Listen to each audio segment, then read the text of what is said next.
ውድ ጠለስ ሚዲያ ቤተሰቦች ሰላም ጤና ይስጥልን። ይህ በጠለስ ሚዲያ በአሳየ ደርቤ የሚቀርበው የጥር 10 ቀን 2018 ዓመተ ምህረት የዘወትር ፕሮግራማችን ነው። ሰሞኑን መደበኛ ፕሮግራማችንን ማቅረብ አልቻልንም ነበረ። በኢንተርኔት ኮኔክሽን የተነሳ ምርጫ ስለነበረ ከአገልግሎት መስጫ ክልል ውጭ ሆነን ነበር። እናም በጉጉት ስንጠብቅ የነበረውን ብስራት ማጋራት ባለመቻላችን የተሰማንን ሀዘን እንገልጻለን። መጥፋታችን አሳስቧችሁ የጠየቃችሁ ወገኖችን ክበሩልን ማለት እንወዳለን። ዛሬ ጥምቀት በዓል የሚከበርበት ዋዜማው የከተራ በዓል ነው። እናም ለከተራውና ለጥምቀት በዓል እንኳን አደረሳችሁ ማለት እንወዳለን። በተረፈ ላለፉት 2 ዓመታት ዓላማውን ተረድተንና አቋም ይዘን የታገልነው ከብልጽግና ጉያ ወርዷል። ተስፋ ያደረግንለት የተሟገትንለት ኃይል ደግሞ እንደ ንስር ታድሶና አማራነትን ተላብሶ ወደ መድረኩ መጥቷል።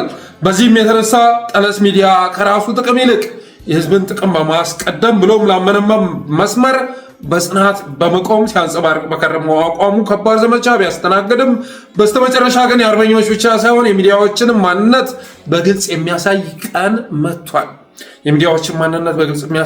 መጥቷል። እናንተ የጠለስ ሚዲያ ቤተሰቦችም ስንናገር የከረምነውን ጠንቅቃችሁ ስለምታስታውሱ በዚህ ጉዳይ ላይ እንዲህ ብለን ነበር እያልን በመዘብዘብ ጊዜያችንን አናጠፋም።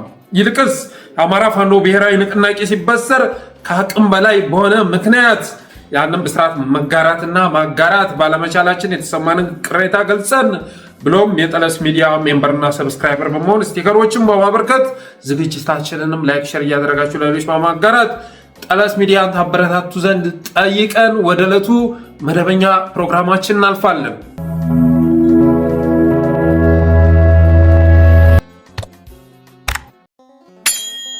እንግዲህ ሁላችሁም እንደምታውቁት ባለፉት 5 ቀናት መደበኛ ፕሮግራማችንን ማቅረብ አልቻልንም ነበር። ለዚህ ምክንያቱ ደግሞ ኢንተርኔት መቋረጡና ከኮኔክሽን ውጭ መሆናችን ነበር። በእነዚህ ጊዜያት የተከሰቱ በርካታ ነገሮች አሉ።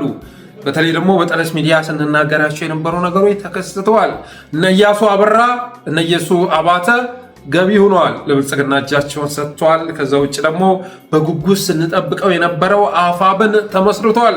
ይህ ለአማራ ሕዝብ ትልቅ ብስራት ነው። እንኳን ደስ አላችሁ፣ እንኳን ደስ አለን ማለት እንወዳለን። በአደም በሚመራት የባህር ዳር ከተማ ውስጥ ርችት ሲተኮስ ነው ያደረው። አማራው ርችት ሲተኩስ ነበረ። እናረጋ ከበደን እናስተዳድረዋለን በሚሉ ከተማ የአማራ ፋኖ ብሔራዊ ንቅናቄ መመስረት ሲሰማ ርችት ሲተኮስ ነበር። በተለያዩ ከተሞች ላይ ህዝቡ ደስታውን ሲገልጽ ነበር። ይህም ጉዳይ ለአማራ ህዝብ ያለው ትርጉም ቀላል አይደለም። በተረፈ አሁን አመጣጣቸው ደስ የሚለው ደግሞ ሌሎች ኃይሎችን ማካተው መምጣታቸው ነው። ይሄንን የምንደግፈው ነው። እንደ ጠለስ ሚዲያ እስካሁን ድረስ ጫና ስናደርግ ነበረ። አንዱ ኃይል በተሳሳተ መስመር ውስጥ መሆኑን ተረድተን ይህ ኃይል መበተን አለበት። ያሰባሰበው በውስጡ ያለው ጸረ አማራ አመለካከት ነው። ይሄ ኃይል ካልተበተነ በስተቀር የሚሳካ አማራዊ አንድነት ሊኖር አይችልም፣ ትግሉም ሊፋፋም አይችልም በማለት እያናዳቸውን ገመና በስም ጭምር እየጠቀስን ስናሳስብ ነበረ። ለእናንተ ለተመልካቾቻችን ስንገልጽ ነበር። በጊዜ ሂደት ግን አንዳንዱ ከትግል ሲወጣ፣ አንዳንዱ ደግሞ አቋሙን አስተካክሎ ገምግሞ ወደ ትክክለኛ መስመር መጥቷል። ይሄ ሲሆን በርካታ ወገኖች ቅሬታ ተሰምቷቸዋል። እኔ ትናንት ስንዘምትበት የነበረ አካል እንዴት ስልጣን ተሰጥቶት ይመጣል? ነገስ ተመሳሳይ ቻሌንጅ ይዞ እንደማይመጣ በምናውቃለን የሚል ቅሬታ የተሰማቸው አሉ። በእኔ እምነት ትክክለኛውን ነገር አድርገዋል ብዬ አስባለሁ። እስክንድር ነጋንም ሌሎችንም ያካተተ ስልጣን መስጠታቸው ትክክለኛ ነው ብዬ አስባለሁ። ትግል ይቀጥላል። አፋብን ስለተመሰረተ ሁሉ ነገር አለቀ ማለት አይደለም። እዛ ውስጥ ብዙ ጉትቻ ይከሰታል። ብዙ ሳቦታዎች ልናይ እንችላለን። ይሁንና ግን አሰላለፋችንን አሳምረን ነገም ቢሆን በመታገል እያስተካከልን መጓዝ ነው ያለብን። በእኔ በኩል ያደረጉን ነገር ተገቢ ነው ብዬ አስባለሁ። ከ2 ዓመት ለሚበልጥ ጊዜ በየቀኑ ባካችሁ አንዱኑ አማራዊ ድርጅት አዋላችሁ አምጡ እያልን ስንጮህ ነበረ እና ያም ነገር በመሳካቱ የመጨረሻ ደስ ብሎኛል። ብዙ የለፋንለት ነው፣ የታገልንለት ነው፣ ብዙ ያስተናገድንበትም ነው ማለት ይቻላል። እንደ ጠለስ ሚዲያ ደግሞ አሸናፊ የሆነበት ጊዜ ነው። እውነት ለመናገር እንደ ጠለስ ሚዲያ ብዙዎቻችሁ እንግዲህ ስትከታተሉን ነበር። አንዳንዶቹ ገፋ አድርገን እንደ ፕሮፓጋንዳም በሚያዘነብል መልኩ የተናገርናቸው ንግግሮች አሉ። መሰረታዊ በሆነ መልኩ ግን ስንታገልላቸው የነበሩ ነገሮች በሙሉ አሸናፊ ሆነዋል፣ ወይም ደግሞ ስንታገላቸው የነበረው ደግሞ ተሸናፊ ሆነው ወጥተዋል። በዚህ ጉዳይ ላይ ያለፉ ቪዲዮዎችን አምጥቶ ማቅረብ አስፈላጊ አይደለም። ስንናገር የነበርነውን ነገር የምታስታውሱ ስለሆነ ስለዚህ እንደ ጠለስ ሚዲያ አሸናፊ የሆንለት ነው። እኛን ሲታገሉ የነበሩ ኃይሎች ደግሞ ተሸናፊ መሆናቸው የገለጹበት ነው። ሚዲያ አንጠራም፣ ስም አንጠራም፣ ግን በርካታ ሚዲያዎች አሁን ወደገብ ተብለው ለብልጽግና ያፈረሙ ኃይሎች ትናንት ፕሮሞት ሲደረጉበት የነበረው ሚዲያ የቱ ነው ብላችሁ ድረሱበት። በተለያዩ ሀገራት ያሉ ሚዲያዎች በብልጽግና ስፖንሰር የሚደረጉ አሁንም ቢሆን ትግሉን ያከሽፋሉ ተብለው የሚታሰቡ ኃይሎችን ፕሮሞት የሚያደርጉ ሚዲያዎች ነበሩ። እነዛ ሚዲያዎች አሁን ማንነታቸው ታውቋል ማለት ይቻላል። ጠለስ ሚዲያም ሲናገር የነበረው ነገር አብዛኛው እውነት መሆኑ የተረጋገጠበት ሁኔታ ተፈጥሯል። እኛ ግለሰቦችን አልነበረም ስንደግፍ የነበረው፣ መስመር ነው ስንደግፍ የነበረው መስመር፣ ስንሟገትለት የነበረው መስመር ደግሞ አሸናፊ መሆን ችሏል እና በቀጣይ እንደ ጠለስ ሚዲያ ብቻ ሳይሆን እንደ አማራ አሸናፊ የምንሆንበት ድርጅት ተፈጥሮልናል። እንደ አማራ እንደ ኢትዮጵያ አሸናፊ የምንሆንበት ነው ማለት ይቻላል። የአፋምን መመስረት አታጋይ ድርጅት ያገኘንበት ነው። የአማራ ሕዝብ እስካሁን ድረስ እንዳይኖር የማያስኖር መንግስት አጋጥሞት ከስራ ገበታ ውጭ ነው ከሁሉ ነገር ሆኖ መብቱን ተነጥቆ ሁሉን ነገር ገብሮ እንኳን መኖር የማያስችል ስርዓት አስተናግዶ መከራውን እየበላ የነበረ ሕዝብ ነው። ወጣቱ በኢትዮጵያ ደረጃም ያለው በአማራ ክልልም ያለው ወጣት የት አባቴ ብሄድ ይሻላል እያለ ሲጨነቅ ነበር። ስለዚህ ያ ወጣት ዛሬ የሚገባበት ድርጅት አግኝቷል። በእኔ እምነት በጣም በቅርብ ጊዜ ውስጥ ትግሉ እንደሚቀጣጠል አልጠራጠርም። ሌላው የብዙ ሰማዕታት ህልም የሰመረበት ነው ማለት ይቻላል።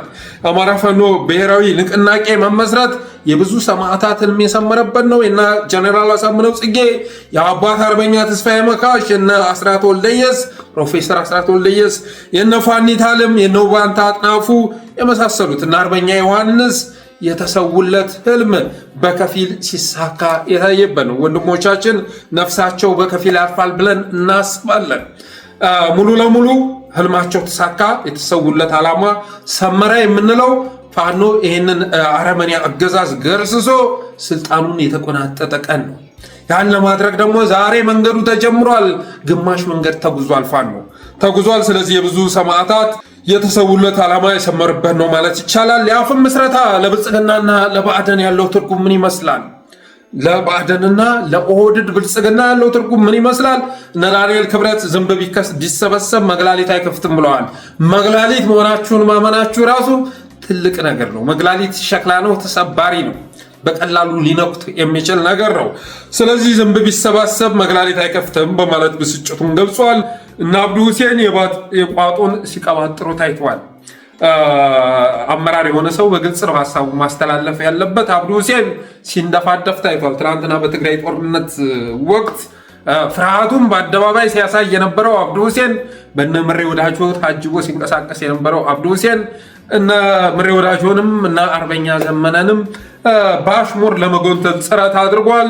ሌላው ሽንፈት የተከናነበበትና የሚይዝ የሚጨብጥበትን ያጣበት ነው ማለት ይቻላል። አገዛዙ ሽንፈት ያስተናገደበት ነው። ወደዳችሁም ጠላችሁም የአማራ ፋኖ ብሔራዊ ንቅናቄ መመስረቱ የተበሰረ ቀን አገዛዙ ሽንፈቱን አስተናግዷል። የሚይዝ የሚጨብጠውንም አጥቷል ማለት ይቻላል። ብልጽግና መረጃ ነበረው፣ በነገራችን ላይ መረጃ ነበረው። እኛም መረጃ ነበረን። ኢቨን ኮኔክሽን ሲቋረጥ በቃ እኛ ከወጣም በኋላ ይሄ ብስራት ሊመጣ ነው እያልን ነበር። ብዙዎች ጋር እየተደዋወልን ማለት ለአንዳንዶችም በስልክ መረጃ ስንሰጥ ነበር። ስለዚህ የአማራ ፋኖ ብሔራዊ ንቅናቄ የመጣ መሆኑን ብልጽግና ተረድቶ ነበር። እሱንም ለማክሸፍ ማድረግ ያለበትን ነገር ሁሉ አድርጓል። ግን ከሱ ቁጥጥር ውጭ በሆነ መልኩ ተከስቷል።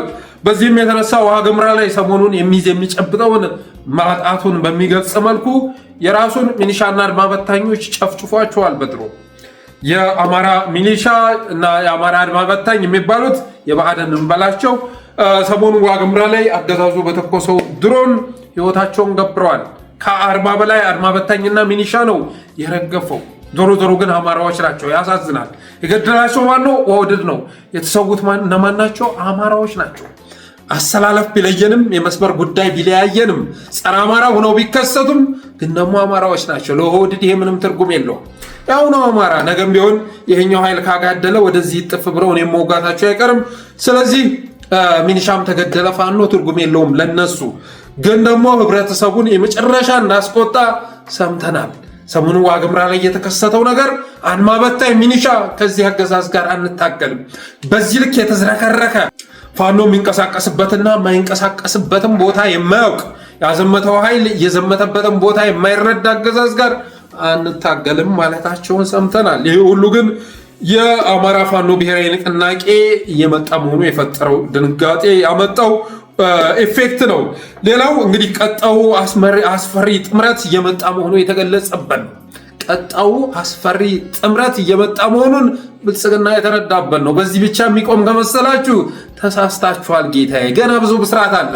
በዘ ኢኮኖሚስት በነዘ ጋርዲያን ሲዘገብ የነበረ ገና ብዙ ጉዳይ አለ። ብዙ የሚመጣ ጥምረት አለ ከሌሎች ኃይሎች ጋር፣ ከሰሜን ኃይሎች ጋር ትብብር የሚደረግበት ሌሎች ኃይሎችም ጋር በጋራ መስራት የሚጀመርበት ነው ብዬ አስባለሁ።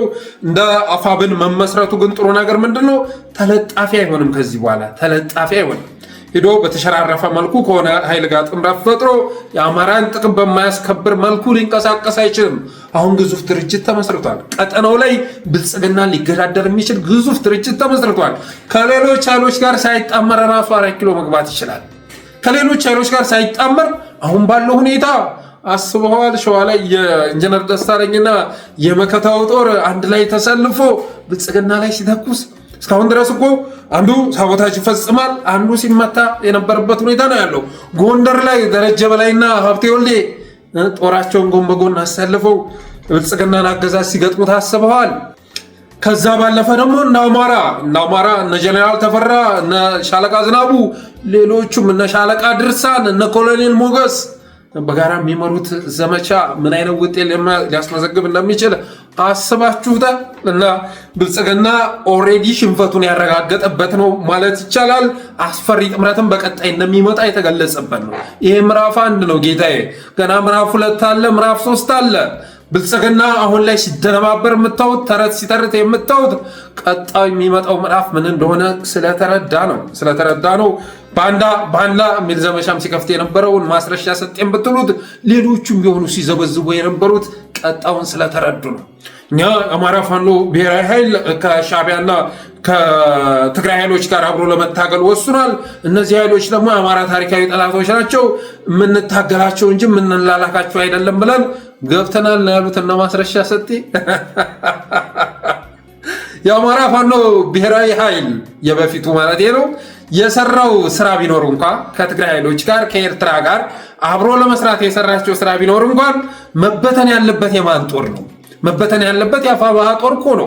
ያ ጥምረት ያ ትብብር ያ አማራን አሸናፊነት የማያረጋግጥ ከሆነ እና ስህተት ከሆነ መበተን ያለበት የአማራ ፋኖ ብሔራዊ ኃይል ሰራዊት ነበር አይደለ?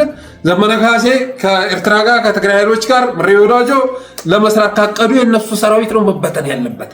ራሱን የቻለ ጦር እየመራን ነው፣ ብቸኛ የሆነ የአማራ ድርጅት እየመራን ነው ሲሉ የነበሩ ኃይሎች ግን አፋብኃ በወሰነው ውሳኔ ወይም ደግሞ ከሌሎች ኃይሎች ጋር ይሰራ በማቀዱ የተነሳ እኛ ተበትነናል እያሉ ነው እነ ማስረሻ ሰጤ ሲዘበዝቡ ያየናቸው። እነ ኮሎኔል ፈንታው ሲዘበዝቡ የነበሩት ይሄንን ነው። በጣም ያሳፍራል፣ የመጨረሻ ያሳፍራል። ወያኔ ከሆነ ኃይል ጋር ለመስራት ቢወስን ወያኔ በወሰነው ውሳኔ ሸኔ ጦሩን ሲበትን አስባችሁታል? እንደዛ ነው የሆነው። የሆነው ግን እነሱ የሚመሩትን ጦር አፋብኃ በትክክለኛ መስመር ውስጥ መሆኑን ስለተረዳ እነ ኮሎኔል ፈንታው ሲገቡ፣ እነ ማስረሻ ሰጤ ሲገቡ፣ እነ ኢያሱ አበራ ሲገቡ ጦራቸው ግን ሌላኛውን ኃይል መቀላቀሉ የሚዘነጋ አይደለም። ከዚህ በኋላ ግን አፋብኃ አፋሕድ ሚል ክፍፍል የለም። እሱን አጀንዳ ዘግተን ለታሪክ ይቀመጥ ብለን ወደ መዝገብ ልከነዋል። ከዚህ በኋላ አማራ ፋኖ ብሔራዊ ንቅናቄ የሚባል አዲስ አማራዊ ድርጅት ተወልዷል። ስለዚህ በተባበረ ልብ የምንደግፈው ይህን ድርጅት ይሆናል። ሌላው እንግዲህ የአብይ ፕሮፓጋንዳም አፈርድሜ ይበላበት ነው ማለት ይቻላል። አብይ አህመድ የተወሰኑ ሰርገው ገብ የአርበኛ በሚል ስም ሲጠሩ የነበሩ ኃይሎችን አስገብቶ እነሱም በመጠቀም ፕሮፓጋንዳ እየሰራ ነበር። ያንን ፕሮፓጋንዳ አፈርድሜ የሚያበላ ክስተት ነው ያስተናገደው። የብልጽግና ጄኔራሎች የመጨረሻ ተስፋ ያቆረጡበት ሁኔታ ተከስቷል። ተሽሎክላኪ ሆኗል። በተነጣጠለ መልኩ ህልውናውን ለማትረፍ የሚንደፋደፍ ኃይል ሆኗል። በሸለቆ ውስጥ የሚንከራተት ተቅበዝባዥ ኃይል አድርገናል ሲሉ የነበረት ኃይል እኔ እንደውም እንዳፋ ባህ አይደለም እንዳፋ ባህ ሳይሆን ዘመነ ካሴ ከዚህ በፊት እንደተናገረው እንደ አጠቃላይ እንደ አማራ አንዱነን እንመጣለን፣ እንደ ቀጠናም ተሰባስበን እንመጣለን እንደተባለው ሁሉ ያው ተሰባስበው ወጥተዋል። ስለዚህ ይህን ሲሰሙ ያገዛዙ ጄኔራሎች የመጨረሻ የነበራችሁ ጭላንጭል ተስፋ የከሰመበት ነው ማለት ይቻላል። የአብይ ፕሮፓጋንዳ ፈርድሜ የበላበት ነው። በተረፈ ግን ወዶ ገቦች ላይ ደግሞ አማራ የሚፈርድበት ጊዜ እየመጣ ነው። ይህን ልትገነዘቡ ይገባል። እነ ማስረሻ ሰጤ ትግል አቆምን ብለዋል። የለም ትግል አላቆማችሁም። ትግል ለኮሳችሁ። ለዛውም ደግሞ ከማይሸነፈው ህዝብ ጋር ትግል ለኮሳችኋል። ዘላለማዊ ትግል ለዛው ማታሸንፉትን ኃይል ነው የገጠማችሁት። ተሸናፊ ከሆነ ኃይል ጋር ተሰልፋችሁ ማታሸንፉትን ህዝብ ነው እየተፋለማችሁ ያላችሁት። ስለዚህ ትግል አቆምን ባላችሁበት ቀን ትግል ለኩሳችኋል። ከትግል ሜዳ ወጣን ባላችሁ ቀን እንደገና ወደ ትግል ገብታችኋል። ይህንን ልትረዱ ይገባል። የአማራ ህዝብ ደግሞ ይፈርዳል፣ ጊዜ ጠብቆ ይፈርዳል። በእርግጠኝነት የምነግራችሁ ዛሬ ከአገዛዙ ጎን ተሰልፋችሁ አንገታችሁን ቀና አድርጋችሁ ህዝባችን እያላችሁ የተሳለቃችሁ ኃይሎች ዋጋ የምትከፍሉበት ቀን ይመጣል። በነገራችን ላይ 4 አይነት አማራ አለ። በኔ አታይ 4 አይነት አማራ ነው ያለው። አንደኛው አማራ በባዕደንነት፣ በአብንነት፣ በፋኖነት፣ በአርበኝነት እና በመሳሰሉ ቦታዎች ላይ ቅጥረኛ ሆኖ ለአማራ ነው የምታገለው እያለ የወለደውን ህዝብ የሚገድል ነው። ልክ እንደነ በለጠ ሞላ፣ እንደነ ማስረሻ ሰጤ፣ እንደሌሎችም ከሃዲዎች ሁሉ በአማራ ስም እየማለ እየተገዘተ ግን አማራን ለባርነት የሚዳርግ ነው። በንግግሩ አማራ ይቅደም እያለ በተግባሩ አማራውን የሚያወድም ነው። ሆኖም ግን ወደ መድረክ በወጣ ቁጥርም ወይም ማይክ በጨበጠ ቁጥር ራሱን የአማራ ታጋይና ታጋይ አድርጎ በማውራት የሚታወቅ ነው። ሁለተኛው የአማራ ልጅ ደግሞ ሁለተኛው አማራ የሚባለው ደግሞ እንደ የትኛው አርበኞች ሁሉ አሁን አፋብን እንደመሰረቱት አርበኞች ሁሉ እኔ መስዋዕትነት ከፍዬ አማራው ከሁሉና አደጋ ይተርፋል በሚል መርህ የሚመራ ነው። እኔ ዋጋ ከፍዬ ህዝቤን አተርፋለሁ የሚል ወደ ከፍታው ይመለሳል አማራ እያለ የሚታገል ነው። በታማኝነት ለህዝብ የሚታገል ነው። ሶስተኛው አማራ ደግሞ አደጋ ባስተናገደ ቁጥር አማራ ሆኜ ባልፈጠር ይሻለኝ ነበር፣ አማራ በመሆን የተገፋው አማራነት ያስጠቃኝ እያለ የሚያለቅስ ግን አጸፋ የማይመልስ ቅንጣት ታክል አጸፋ የሌለው ፋይዳ የሌለው ቁጭ ብሎ ነፃ አውጪ የሚጠብቅ አማራ ነው። ሶስተኛው አማራ ይሄ ነው። አራተኛው አማራ ደግሞ አማራ አይደለሁም እኔ የኮራው የጠራው ኢትዮጵያዊ ነኝ በሚል አማራነቱን ክዶ የትኛውም ስራ ቢመጣ ቢሄድ ግድ የማይሰጠው ነው። እና ከነዚህ ሁሉ መጥፎ የቱ ነው ካላችሁ አማራ አይደለሁም የሚለውም አይደለም መጥፎ። የመጨረሻ መጥፎ የሚባለው አማራ ስም እየማለ እየተገዘተ ግን አማራን የሚዋድም ተግባር የሚፈጽም ነው። ስለዚህ ሰሞኑም የአፋሕድ ሰዎች ያደረጉት ይህንን ነው። እነ ማስረሻ ሰጤ፣ እነ ኢያሱ አባተ፣ እነ ኤልያስ ተበሱ፣ እነ ኮሎኔል ፈንታው የመሳሰሉት እያደረጉት ያሉት ይህንን ነው። አማራ ግን ይፈርዳል ጌታዬ ጊዜ ጠብቆ። ዛሬ ከአገዛዙ ጎን ተለጥፋችሁ አንገቱን ልታስተፉት ብትሞክሩም ነገ በእርግጠኝነት አንገታችሁን የምትደፉበት ቀን ይመጣል። የመጨረሻ የሽንፈት መስመር ውስጥ የመጨረሻ የጥፋት መስመር ውስጥ እንደገባችሁ ልታውቁት ይገባል። የካዳችሁት አማራን አይደለም፣ የካዳችሁት ራሳችሁን ነው። የጎዳችሁት የገደላችሁት ራሳችሁን ነው። ከአማራ በተጻራሪ በመሰለፍ አማራ ላይ የፕሮፓጋንዳ ዘመቻ በመክፈት ህዝባችሁን ተሸናፊ በማድረግ ኦህዴድን አሸናፊ ለማድረግ የተንቀሳቀሳችሁ ቀን ተሸናፊ ሆናችኋል። ይህንን ልታውቁት ይገባል። በተረፈ ግን አሁን የአፋብን መመስረት ያገዛዙ ጄኔራሎች ተስፋ የተሟጠጠበት ነው ማለት ይቻላል።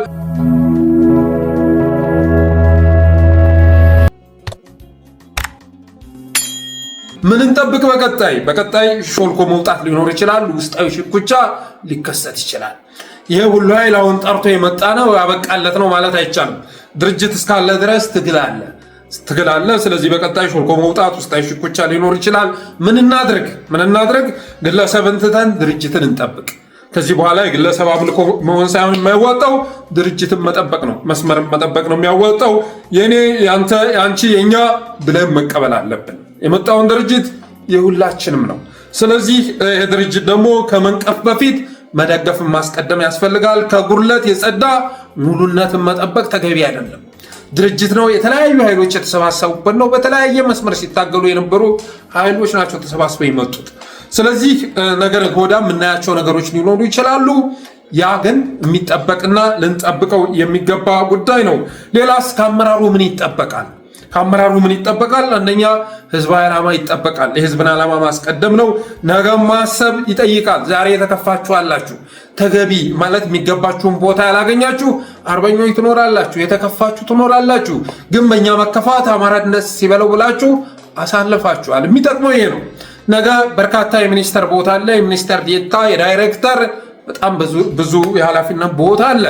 ስለዚህ ዛሬ ባጣችሁ ስልጣን ፈንታ ነገ የምታገኙትን ማሰብ ያስፈልጋል። ተጨማሪ ጥምረት ይጠበቃል ከእናንተ። ከዚህም ያለፈ ከአማራዊነት ያለፈ በኢትዮጵያዊነት የሚያሰባስብ ጥምረት ይጠበቃል። አማራን የሚመጥን እንቅስቃሴ ማድረግ ይገባችኋል። በተረፈ መሐመድ ሐሰን አንድ ሀሳብ ዛሬ ያስተላልፏል። ይህ ምንድነው የሚለው? ለተመሰረተው ድርጅት አንድ የማህበራዊ ሚዲያ ፔጅ ፍጠሩለት፣ ኃላፊነትና ተጠያቂነት ያለው አድሚን ይኑረው ብሏል። አይ ቲንክ ፌስቡክ ላይ እንደዛ አይነት ገጽ ከፍቶ መንቀሳቀስ የሚቻልበት ሁኔታ ያለ አይመስለኝም። ትዊተር፣ ቴሌግራም ላይ ግን ይህን ማድረግ ያስፈልጋል። የድርጅቱ ማሳሰቢያዎችም ሆኑ የድል ዜናዎች፣ መልእክቶችም ሆነ ጥሪዎች ከዚህ ገጽ ብቻ ይተላለፉ። የአማራ ፋኖ ብሔራዊ ንቅናቄ ራሱን ፔጅ ከፍቶ በተለያዩ ፕላትፎርሞች ላይ ማለት ነው የሚያስተላልፋቸውን መልእክቶች በዛ ላይ ብቻ ያስተላልፍ። ለሀገር ውስጥም ሆነ ለውጭ ሀገር የመገናኛ ብዙሃን ስለ ፋኖነት ትግል፣ ስለ ትግሉ ዓላማም ሆነ ሌላ ጉዳይ የሚዲያ ቃለ መጠይቅ ማብራሪያ የሚሰጡ ሰዎች መደቡ። ይህን መደቡ ይመስለኛል አርበኛ አስረስ የተመደበው እንደዛ ነው። ሁሉም ወይም ማንም ደውሎ የማያገኛችሁ ውድ ሁኑ ብሏል። ይህም ተገቢ ሀሳብ ነው። ሰው እንደመሆናችን በየትኛውም ጉዳይ ወደፊት ሊገጥሙ የሚችሉ ጉዳዮች ዙሪያ አመለካከት ልዩነት ሊኖር እንደሚችል ግምት በማስገባት ከግልና ከግለሰብ አመለካከት ይልቅ የድርጅቱን መርህና ዓላማ ለማክበርም ሆነ ለማስፈጸም ቅድሚያ የሚሰጠው ጉዳይ ይሁን። ይሄ በጣም ወሳኝ አስተያየት ነው። የድርጅቱ ጉዳይ ምስጢራዊነቱ ይጠበቅ። የሚፈጠሩ የሀሳብ ልዩነቶችን በሀሳብ ክርክር የበላይነት ፍቱ እንጂ በጭራሽ ወደ ማህበራዊ ሚዲያ አታምጡ ብሏል። ከድርጅቱ ማዕቀፍ ውጭ የሆነ አካል በወንድም አለምነትና ለትግላችን ቅን ልቦና አለው በሚል ስሌት የሚፈጠር የትኛውም አይነት መተሻሸትን አቁሙ። አሁን ስለተመሰረተው የውህደት ድርጅት እንጂ ውህደትን ለማምጣት ተሰናክሎ ስለቀሩት የትናንት ሙከራዊ ዙሪያ ለወቀሳም ሆነ ለንጸጸር ምንም ጊዜ ማጥፋትና ወደኋላ ተመልሶ መቆጨትም ሆነ መነዛነዛ አያስፈልግምና አሁን የተፈጠረውን ውህደት ይዛችሁ ወደፊት ብቻ ተጓዙ ብሏል። ሌላው የድርጅት ህግና ደንብ ይከበር። ለድርጅት ህገ ደንብ ብሎም ስርዓት ተገዢ ሁኑ። በተለይ ከጎጃም ጎጃሜነትን አስታኮ፣ ከጎንደር ጎንደሬነትን አስታኮ፣ ከሸዋ ሸዋነትን አስታኮ፣ ከወሎ ወሎዬነትን አስታኮ የጎንዮሽና የጎጥ ጥድፊያ በጎጃም በጎንደር በሸዋ በወሎ ስም በማህበራዊ ሚዲያም ሆነ በሌላ መንገድ የልዩነት ዓላማ ቢስና መዳረሻ የሌለው ንዝንዝ ውስጥ ትግሉንና ድርጅቱን አሁንም ለመመለስ የሚፈልጉ አካላት በተለይ በአመራር ላይ ያላችሁ አካላት ይህ ጉዳይ የማይወክላችሁ አጀንዳ መሆኑን በግልጽ ቋንቋ መግለጽ አለባችሁ ይላል። ይሄ እውነት ነው። ትናንት አፋሕድንም ሲደግፉ የነበሩ እና እሱ ትግሉን ጠልፎ ያበላሻል ብለው ሲጠብቁ የነበሩ አሁን እየተንጫጩ ይገኛሉ። ስለዚህ በዚህ ጉዳይ ላይ ግልጽ የሆነ አቋም ልታራምዱ ይገባል። በጎጃሜነት፣ በጎንደሬነት፣ በሸዋነት፣ በወሎዬነት አስታኮ የሚደግፍ መስሎ እናንተን ለማፍረስ የሚጥሩ አካላትን ሀይ ማለት ያስፈልጋል። የተሰጠው አስተያየት ተገቢ ነው ብዬ አስባለሁ።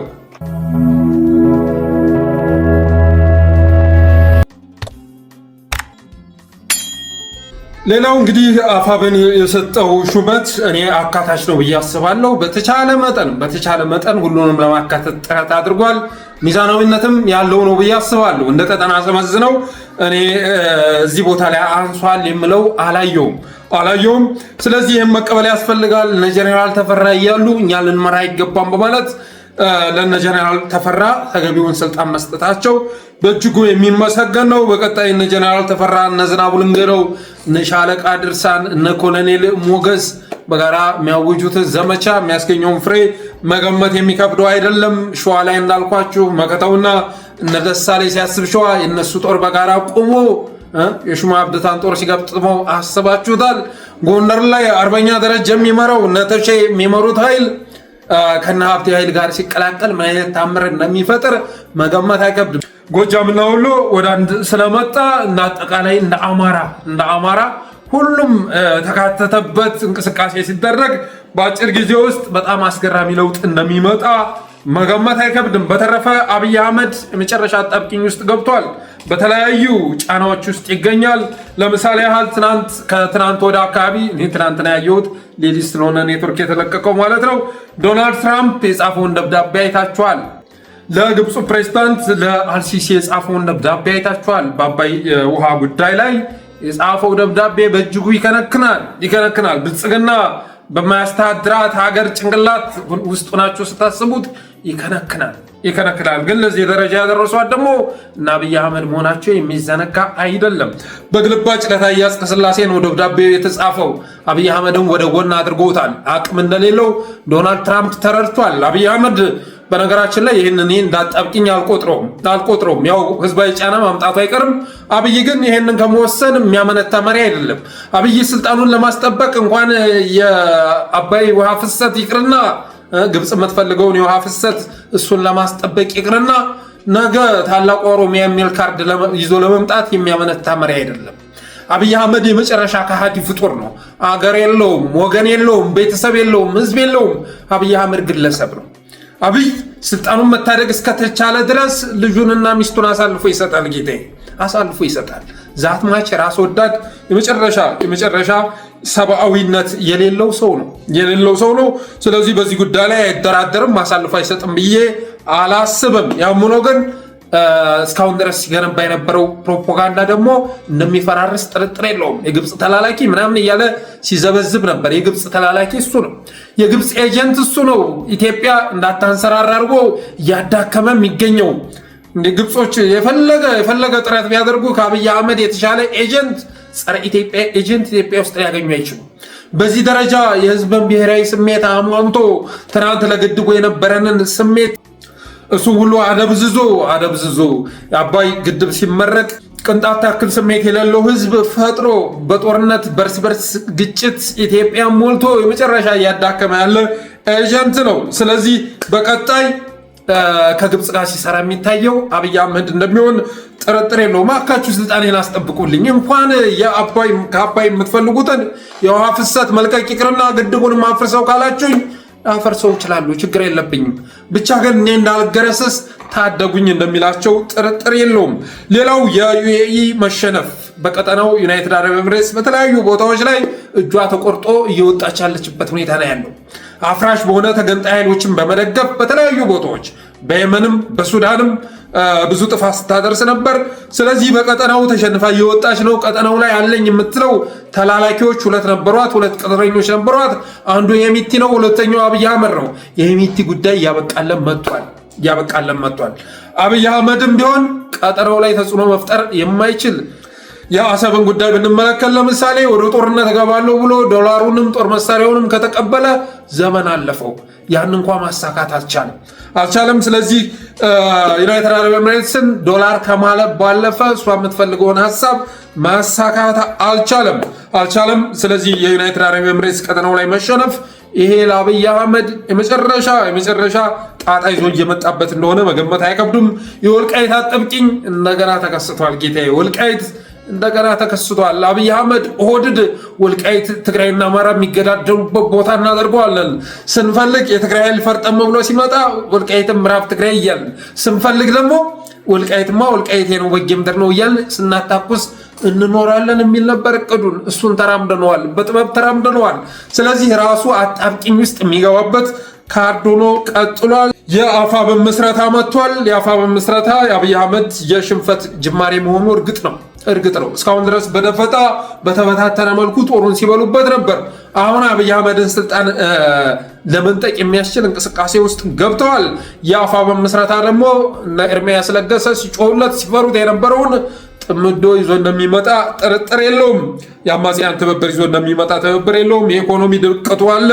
ከጅምሮ የከሸፈ ምክክርና ምርጫ ታቅፎ እያንዘፋዘፈ ነው። በጀት ከማባከን ባለፈ ቅንጣት ታክል የኢትዮጵያን ችግር ሊፈታ የማይችል ምክክር እና በኢትዮጵያውያን ገና ከጅምሮ የከሸፈ እና ቅቡልነት የሌለው ምርጫ ለማድረግ ጥረት እያደረገ መሆኑ የሚካድ አይደለም። እነዚህ ሁሉ ነገሮች አብይ አህመድን አጣብቂኝ ውስጥ አስገብተውታል።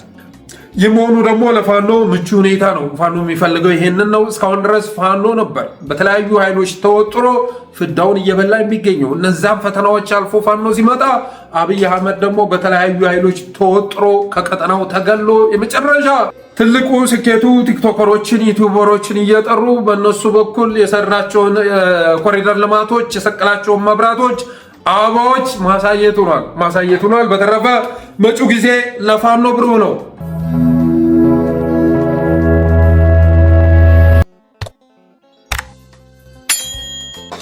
ወደ ቀጣዩ ርዕስ ከመሸጋገራችን በፊት ሰብስክራይብ አድርጉ፣ ሜምበር ሁኑ፣ ስቲከሮችን አበርክቱ፣ አበረታቱ።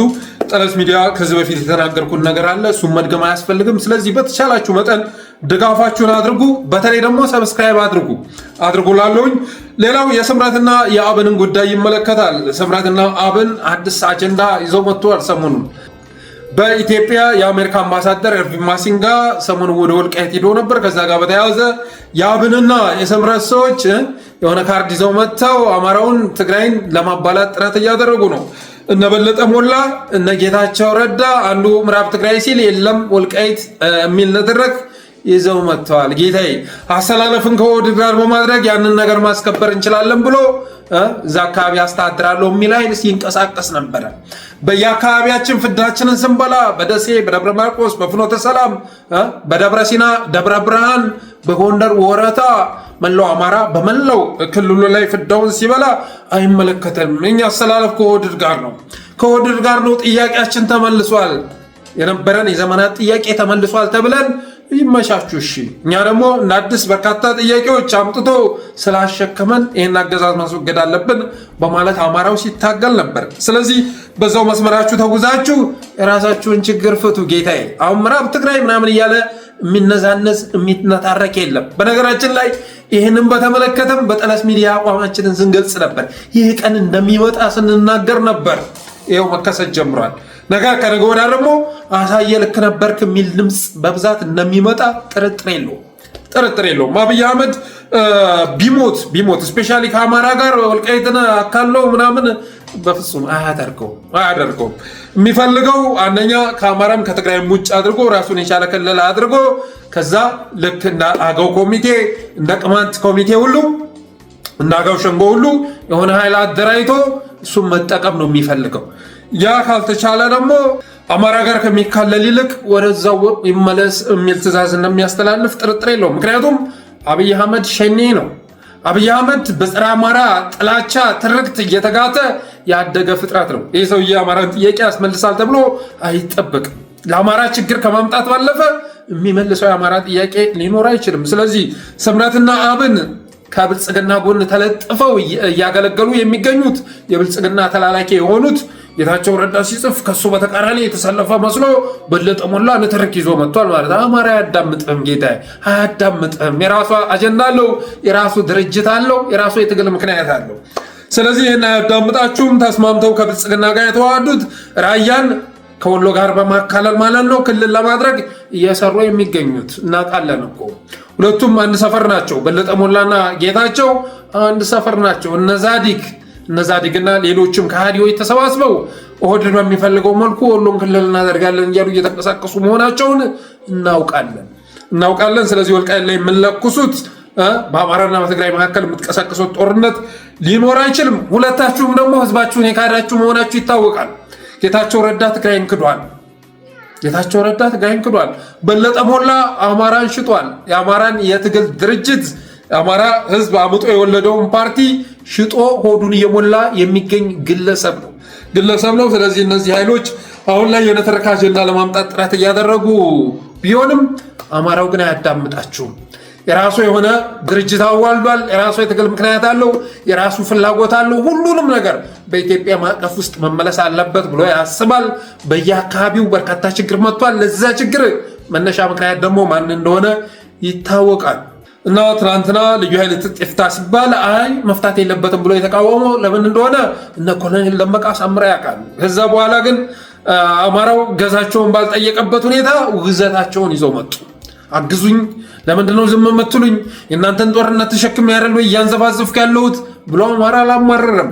ግን በየቀዩ የመጣበትን ወራሪ መታገሉ ከንክኗቸው ሊያንቋሽሹት የመጡት ደግሞ እነ ኮሎኔል ደመቀ ዘውዱ ነበሩ።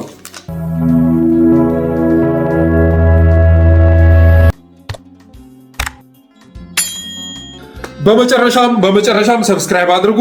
ኤርሚያስ ለገሰ ጆተኒ አጣብቂኝ ውስጥ መግባቱን ሰምተናል። ይሄ የብልጽግና ልሳን ሆኖ በሀገር አሜሪካ ተቀምጦ እንደፈለገ ህዝብን ከህዝብ ለመገዳደል የመከፋፈል ስራ እየሰራ የሚገኘው የተለያዩ ኃይሎችን በፖለቲካው ውስጥ የሚንቀሳቀሱ ኃይሎችን ስም በማጠልሸት የሚታወቀው ኤርሚያስ ለገሰ አጣብቂኝ ውስጥ ገብቷል።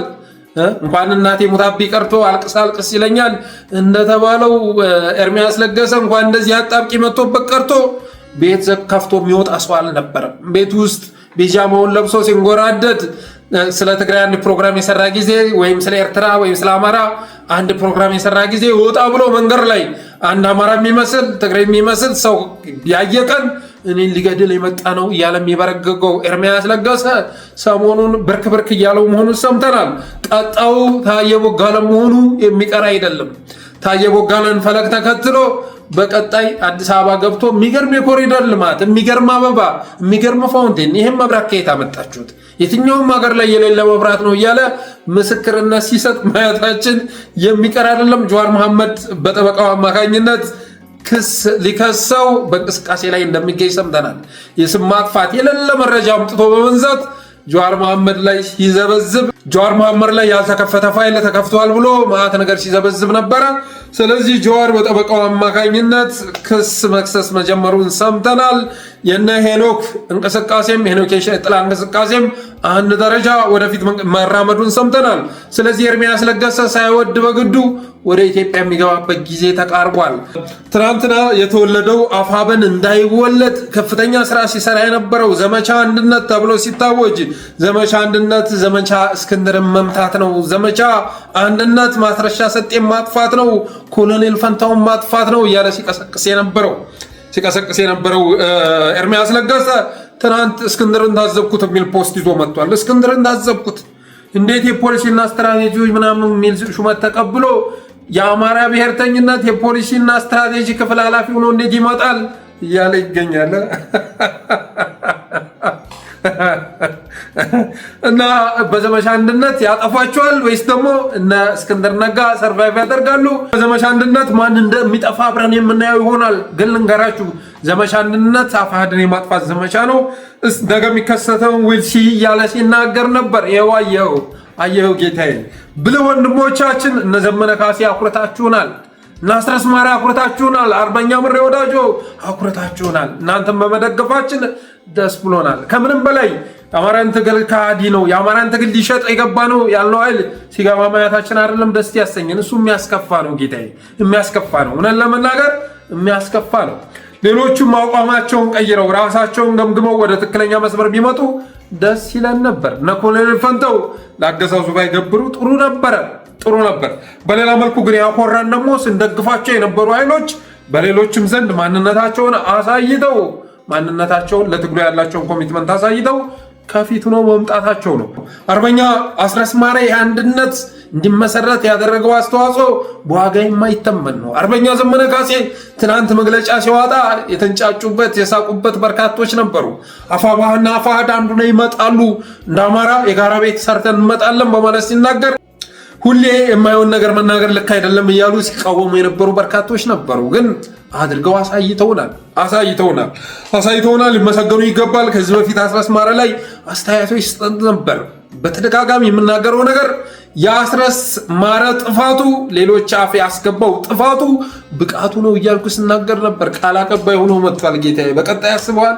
አስረስ ማረ ሚዲያ ላይ ወጥቶ የሚተነትነው ዘመነ ካሴ ከፊት ሆኖ ከላይ ሆኖ የሚያጋፍረው ጀነራል ተፈራ ዝናቡ ልንገረው፣ ሻለቃ ድርሳን እና ሌሎችም ዘመቻውን የሚመሩት ኃይል አስበዋል። ምን ሊያመጣ እንደሚችል መገመት የሚከብድ አይደለም። ስለዚህ እነ ኤርሚያስ ለገሰ ሲናገሩት የነበረው ነገር በሙሉ ከሽፏል ማለት ይቻላል።